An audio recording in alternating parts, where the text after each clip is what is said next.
Jillian Turner, thank you. All right, let's bring in former National Security Advisor during the Trump's first administration, Ambassador Robert O'Brien. Ambassador, thank you so much for joining us. You were part of that national security apparatus.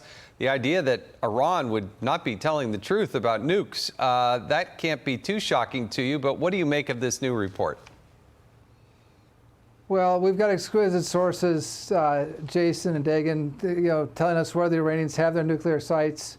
A lot of that was developed by the Israelis, who did a very daring operation several years ago in which they got the entire nuclear archives of the Iranians, and that laid out where a lot of this stuff is being hidden. But we know that all over Iran there are nuclear sites.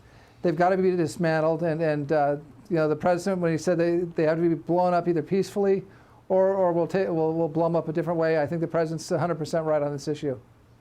And all of this is about oil. So the Treasury Department under President Trump has added on additional sanctions to, say, refineries in China to prevent those refineries from buying Iranian oil. And Ambassador, you've written a piece, an opinion piece for Fox News titled "America Needs a Venezuela Deal That Only President Trump Can Deliver."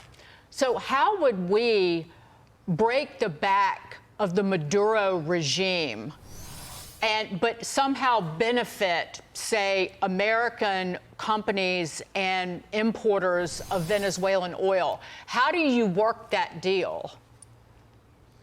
Yeah, so that's a great question. And what I was trying to point out is the Maduro regime is obviously not a good regime, not friendly to America. But Maduro has shown in recent negotiations with Ambassador Grinnell that he's willing to take back his Tren de Aragua gang members. He's willing to let some Americans go. And he really wants to sell us oil. So the sanctions so far have been ineffective. And so I think the deal to be had, and only President Trump can get this deal, is we'll buy their oil, the million barrels a day that they produce, refine them in America, keep the oil out of Chinese and Russian hands, keep it out of Iranian hands. The Venezuelans, in turn, would expel the Chinese and the Russians and the Iranians from Venezuela. We'd get rid of them. And that would be a really good deal for the United States. Now, that doesn't mean we don't support the Democrats and the opposition in Venezuela. But for now, we should take the deal of getting the Venezuelan oil and getting rid of the Russians and Chinese and Iranians out of our hemisphere. And I think that would certainly help us in this overall situation where we're putting sanctions on Russian and Iranian oil in the war in Ukraine, in the war in Hamas. Getting an extra million barrels in the U.S. from Venezuela would be helpful on that front. Right, and we still have the capability of refining that heavy sour crude along our Gulf Coast, say in Texas and Louisiana. Ambassador, 100% right, and very, very, very, very, very few places do. You're 100% right. We can refine it, and it's very valuable for us, not so valuable for others. Right. Yeah, I think the value is not only taking in and consuming a million barrels a day, but that China and Russia and others don't get it, right? Yeah. So. Ambassador, let's transition to this real quick. President Trump, he's heading out to the Middle East. It's a big trip. The president doesn't get to go there as often as maybe he wants to, but going into Saudi Arabia, what do you expect coming out of what's going on in the Middle East? Well, the first thing I think he's doing is he's shoring up the alliance against Iran. So while on one hand we're negotiating with the Iranians and we want a deal, we want to avoid military action, as Vice President Vance has said, we may have to take military action. So he's shoring up our alliances with the Saudis and with the UAE and with the Qataris.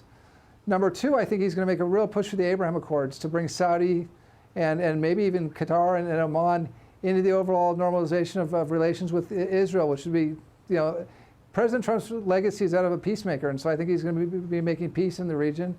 And thirdly, I think we're going to see some really great American commercial deals, both military sales, jet sales, and missile sales and ship sales. But we're also going to see some great commercial deals. So I think this trip is going to be very fruitful for President Trump. I think he picked it for a reason. It's an American first trip that's going to boost our economy. It really is astonishing at just the instant reversal in the United States relationship with the Kingdom of Saudi Arabia once President Trump was inaugurated, because Joe Biden and company had been completely iced out. No, you're right, and the Kingdom of Saudi Arabia has been an ally of America since Franklin Delano Roosevelt. So the first president to go to the region and meet with The king was Abdulaziz at the time, was an American and was a Democrat, and yet it was a Democrat Biden who just basically tore up the relationship with the Saudis. They're so happy to have Trump back. They're happy to see a strong America, because a strong America helps them defend against Iran. So there's a lot of virtue in this trip. Oh, and I love Oman. I had a chance when I was in Congress to go to Oman. Amazing country and amazing assistance to the United States. Ambassador Robert O'Brien, thanks for sharing your perspective. Do appreciate it. Thanks for having me. Coming up,